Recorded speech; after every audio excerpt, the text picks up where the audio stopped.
Welcome to the Computer Laboratory of Department of Management Studies. The laboratory was established in the year 2010 after the inception of department in 2009. The MBA program was started in 2009, PhD in 2010 and BBA in 2011. The lab is established to cater for the research needs of the faculty, students and research scholars. The lab is equipped with 64 systems configured with i5 processors, 8GB RAM, 500GB hard disk, 18.6 inches monitors, and the lab is established in an area of 104 square meters. The laboratory is equipped with MS Office 2016, SPSS 25, AMOS 25th version, and R software is also used in our laboratory. These softwares are used for data analysis, data visualization, financial statement analysis, and many more reasons. Both BBA and MBA students in their final year undergo project work. The students analyze the results and give their findings and suggestions using the concerned softwares equipped in the lab.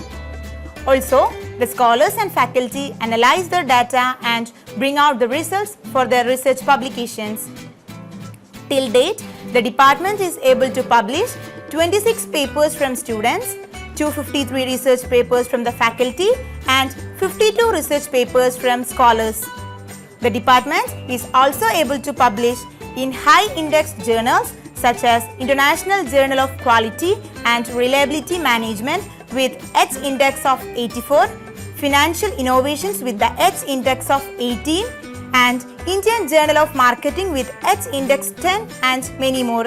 One full-time and 33 part-time research scholars are doing the research work in the department laboratory. Till date, 14 PhDs are awarded to the research scholars from the department.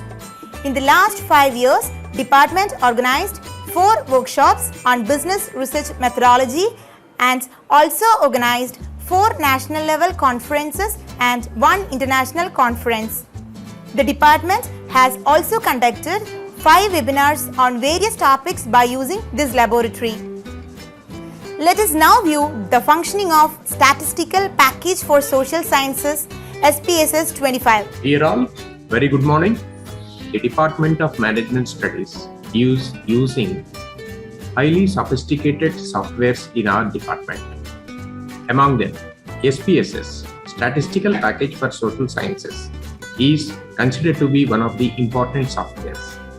This particular software is useful for many ways for the faculty, research scholars, and students too.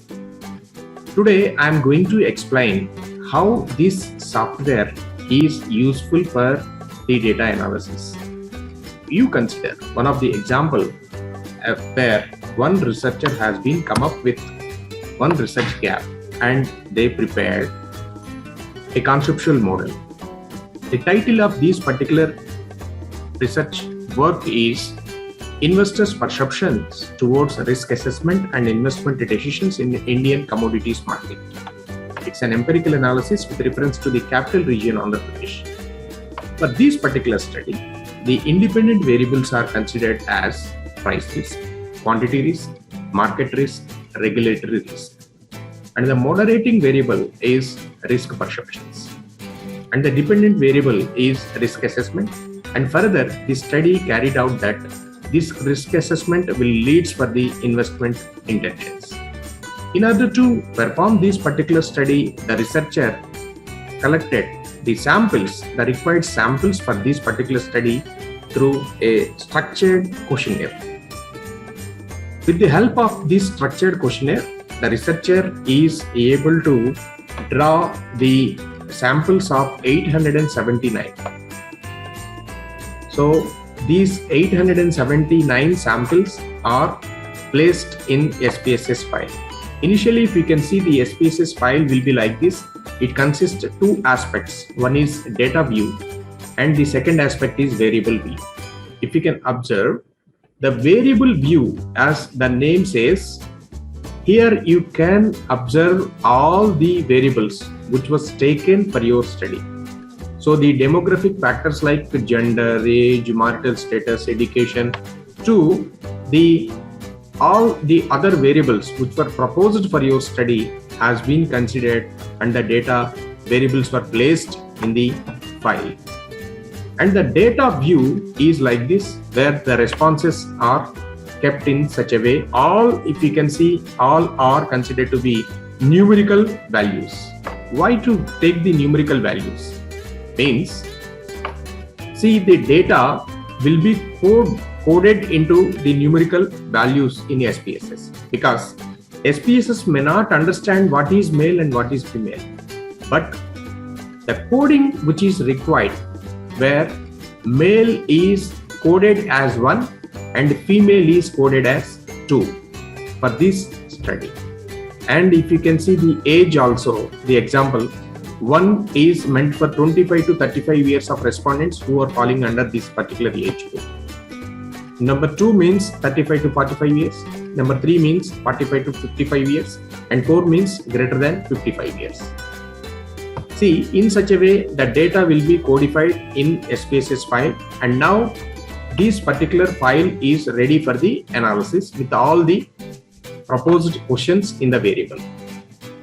This SPSS will facilitate us to do many analytics through this.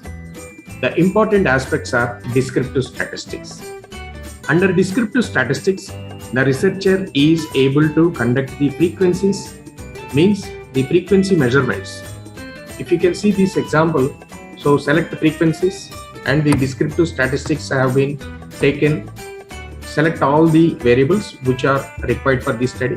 So for example, from gender to area where you are living, all these questions has been taken into the consideration, and tick mark for display of frequency tables. So then the results are like this, where in this particular study there are 599 male candidates and 280 female candidates have been participated. The data will provide even the percentile analysis also. 68.1% of male are here and 31.9% of female are here.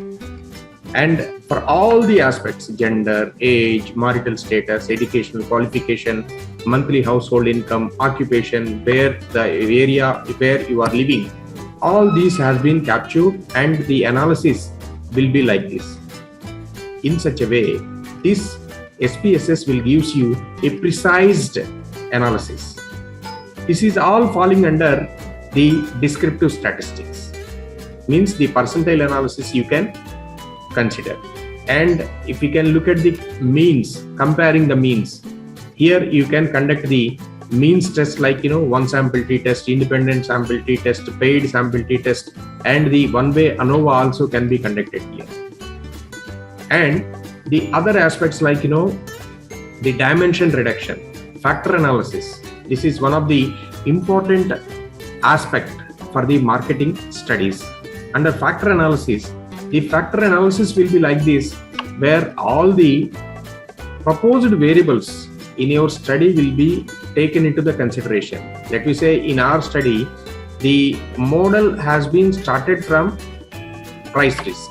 So I am selecting all the variables, all the questions which were posed under price risk, and the last variable is investment intention. So up to there I selected, and I am taking all these things into this. And the descriptives, if you can see, we required to conduct the KMO and Bartlett's test of sphericity, and extractions, if you can see, the fixed number of variables. Why fixed number is, there are 7 variables totally in our study that we are considering, and the rotation is, you have to go with the Varimax rotation, and scores are, need not to go with the scores, options, and sorted by small size and suppress the small coefficients, and we don't want the values beyond 0.1, beyond 5. 0.5 is the cut mark what we are considering, and that we have been considering, and we may go with this. Now if you select yes, the results are like this. The KMO and Bartlett's test, which is talking about, sampling adequacy. It is 0.894.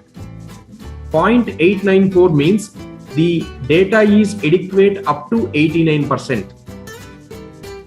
The thumb rule for accepting this adequacy is the result should be more than 0.6. But here it is almost 90%, so that this particular data is highly adequate for conducting the study.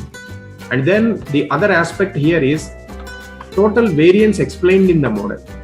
At this particular point, if you can see, it shows 74.211, which means that the variance which was shown by all the variables over the dependent variable is 74%. Here the cut point is 0.5%, but which means 50% at least. But we got almost 75% of total variance, so that this data has a great impact. Means all the proposed independent variables has high impact over the dependent variable, which indicates that the proposed variables are very much fit for the study. And then the rotated component matrix, this is very much important. It is considered to be a very much good aspect, because we have 7 variables in our study, and if you can see, all these 7 variables are divided into 7 groups based on the eigenvalues. These variables are divided into 7 different groups, which indicates that yes, theoretically what researcher proposed has been proved numerically also, so that these variables or this data can be considered for the further study. So henceforth, the researcher what will do is the mean scores of all these independent items can be considered for the further analysis. The further analysis, like in this particular model, the researcher applied moderation analysis, because the theory says that risk perceptions are moderating over the independent variables and dependent variables. That's why risk perceptions here in this particular model is moderating variable. So now we will run the moderating variable. So go to analyze. So regression we can consider here. Go to process analysis, and X variables means independent variable, Y means dependent variable, and moderating variable you can look at here. So if you look at the model again, independent variable is price risk, moderating variable is risk perception, and the dependent variable is risk assessment. Now we will conduct the moderating analysis for this study. So the mean scores, so they are represented with M. M means mean price risk value. So I am keeping this variable in independent variable, and the dependent variable is risk assessment, that I am keeping in Y variable. And meanwhile, risk perception is considered to be moderating variable. So I am keeping this here. So I kept all the variables in an appropriate places. So students, you please take care while placing the variables, because the misappropriate placing results may not be good. And of course, they may give you awkward results also sometimes. So while keeping all these variables, you have to be careful enough. And now if you can see the results are like this. So as it is taking time for deriving the results, because we have been applied bootstrapping of 5,000 samples. Basically our sample size is only 879 only, but we applied bootstrapping where these 879 samples are divided into 5,000 samples and results have been derived. Why we are doing this is for the precision. See, if you can see, the conditional effects are presented here. All the p values are found to be significant, which means that there is a moderation. And moreover, the R square impact also can be assessed in this particular study. In such a way, we can estimate through SPSS analysis how risk perceptions are impacting the risk assessment when we consider the price risk.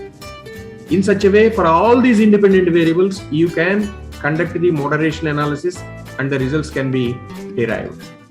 So, in this way, SPSS is very much useful for the various stakeholders like faculty members, research scholars, and students of BBA and MBA for data analysis in a good manner. Thank you. Now view the functioning of Advanced Excel. Welcome to the students. In this module, I am going to explain how to construct a normal curve using Microsoft Excel. All of you know standard normal variate z equal to x minus mu by sigma. From this expression, x equal to mu plus sigma z. So any standard normal variate z always lies between minus 3 to plus 3. So I take the column z minus 3, next one is minus 2.9. Now I drag to plus 3.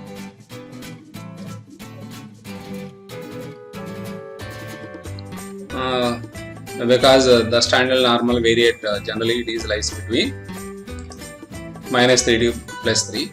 Generally x here, I find x equal to mu plus sigma z. Mu is mean and sigma is called standard deviation. I take the mean and SD standard deviation. Suppose I assume mean is 10, standard deviation is 1.5. So x equal to mu plus mu. I'll log the mu value by pressing F4 plus sigma. Again sigma is also locked by pressing F4 into Z. Now I got the x values and then I calculate the probability. For calculating probability, I use the function normdist. In normdist, x is 5.5 and mean is 10. I log the mean again and standard deviation also I logged by pressing F4. I need probability, not cumulative probability. Now then select and drag. We get the probabilities, normal probabilities at different values of x. Now select these two columns. And x and probability. Then insert. Then click on scatter plot. Now I got the normal probability curve. Okay, at the mean 10, you see the height. The height is depend on the mean value. The shape is depend on the standard deviation. Now you will observe the while changing mean, while changing the standard deviation. Suppose I change that standard deviation to 12. Now automatically the curve is moved to the mean. So the position is changed. Now I take the mean is some 15. Now you may observe that the position is changed. Shape is not changed. Now I change the standard deviation. Now the present standard deviation is 1.5. Now the standard deviation is make it to 0.5. You may observe that the position is 15 is not changed, but the shape is changed. Okay, here you observe that suppose standard deviation is I change it to 3.